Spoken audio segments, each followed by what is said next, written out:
It's the Washington Commanders taking on the Chicago Bears.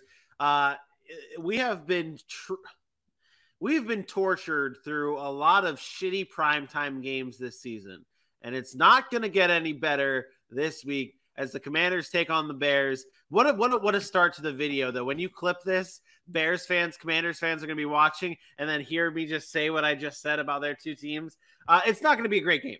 The over-under is a low 37.5 points. It's even because no one can predict which team can actually win this game. I guess it's a shot at the Bears. Not a shot at the Bears. It's them being a little bit down on the Bears because you automatically get the 3 points for being at home or whatever you say it is. It's a very even game, though. Bears, Commanders, 31st, 32nd team in our power rankings here. Little travel back in time through history here. Let's hop in the time machine. You okay over there? Are you yawning? I like how you put even on the sheet. That's just funny to me. Why is that funny? Oh, and you froze right when you said it. Never mind. While you come back to life in freeze mode, I will bring up the history here. Ron Rivera was a former Super Bowl champion with the Chicago Bears back in 1985 and helped the Bears get to their most recent Super Bowl as their defensive coordinator. To talk about the game, though, the Bears offense allowing the second highest pressure rate in the NFL, and the Commanders are pressuring the quarterback the sixth highest in the NFL. This is going to be a game where Justin Fields is going to feel the heat. What do you expect to see from him this week against the Commanders on prime time? I'm gonna go watch high school football. I'm gonna go to a high school football game, as in Thursday night football. Yeah, and it's even worse that the high school football game I'm going to watch includes a 1-5 team who's not very good. But I'd rather watch that than watch this.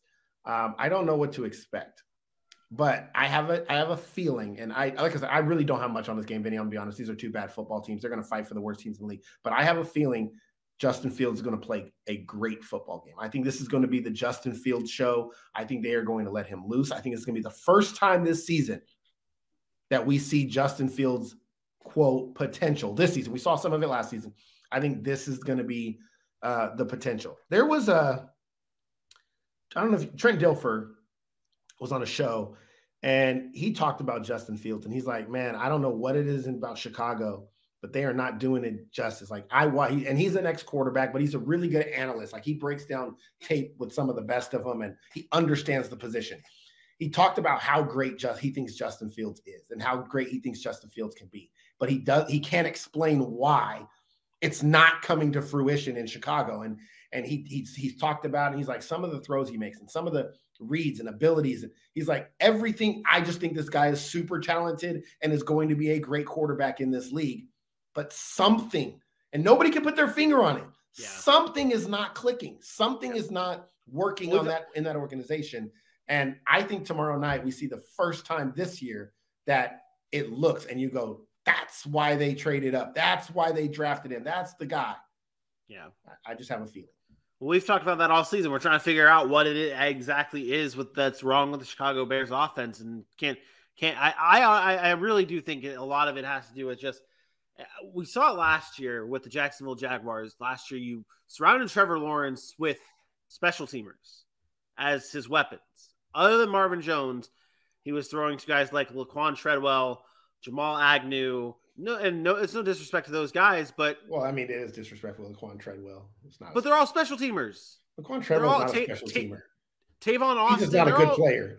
Well, but that's what I'm saying. They're all special. They're all somehow on special teams because they're just surviving in this league, but they're not doing anything really to contribute to the team other than like being a gunner or returning kicks at times, and like that is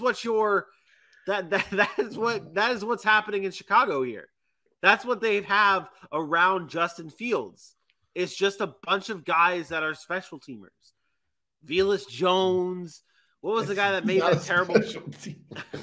I know they're not special teamers. But you keep calling them that. But they should be. Any other team, you put Velus Jones on the New England Patriots, he wouldn't be on the team. That's the difference. Listen, I get what you're saying. You're 100% right. I want to ask you something. Oh boy. Do you think this is more about the talent around him? Because I start to think like, okay, Darnell Mooney's not a bad player. Cole Kmet's not a bad player. David Montgomery's not a bad player. You have 3 weapons you can at least rely on. You should. Yeah. I think the biggest thing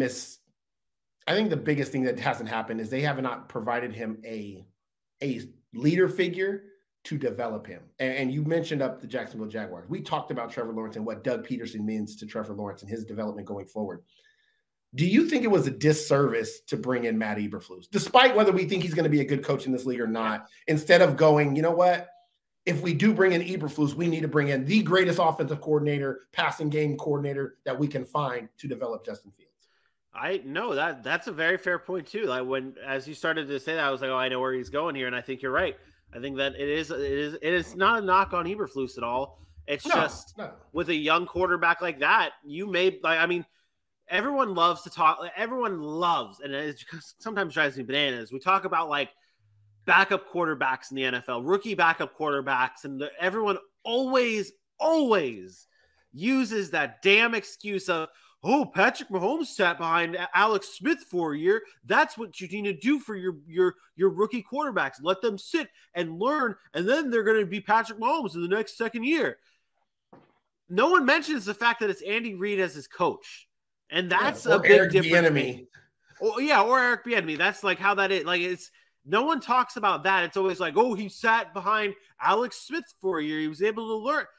The coaching goes such a long way. That's what should be brought up. The fact that Patrick Mahomes was gifted Andy Reid as his coach. And it's not to say Patrick Mahomes isn't talented. He's Patrick Mahomes. Mahomes would not be Patrick Mahomes today if Andy Reid did not draft him. And that is where to your question about Justin Fields and if it was a disservice to him to have Matt Eberflus, not a shot at Matt Eberflus whatsoever, but I do think that there is a big difference between bringing in a rookie head coach for a rookie quarterback and bringing in an experienced head coach. And I've seen it firsthand for the Jacksonville Jaguars with Trevor Lawrence. I've seen the improvements in his game. Although he only scored 6 points against the Houston Texans this week, still made some mistakes. He's still a much more efficient quarterback and a much more mature quarterback this year than what he was under Urban Meyer, first-year head coach in the NFL. Like, it's a big difference. So I do think that you nail it right there with Matt Eberflus and maybe being a disservice for Justin Fields.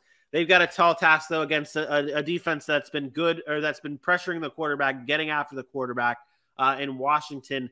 Let's talk Commanders before we close it out, though, because I wanted to bring up the fact that I have something for the Commanders, that since the first week against Jacksonville, they obviously won that game. They have not been good. Points per game is down. Third down percentage is down. This offense has not been productive, whether you want to point the finger at Ron Rivera, whether you want to point the finger at Carson Wentz. It has not looked good in this game or in this season for the Commanders. Could this be a get-right game for this Commanders offense? Or you think it's going to be same old Carson Wentz week 2 through 5 Commanders? I don't know why it would be any different. The Bears' defense is not bad.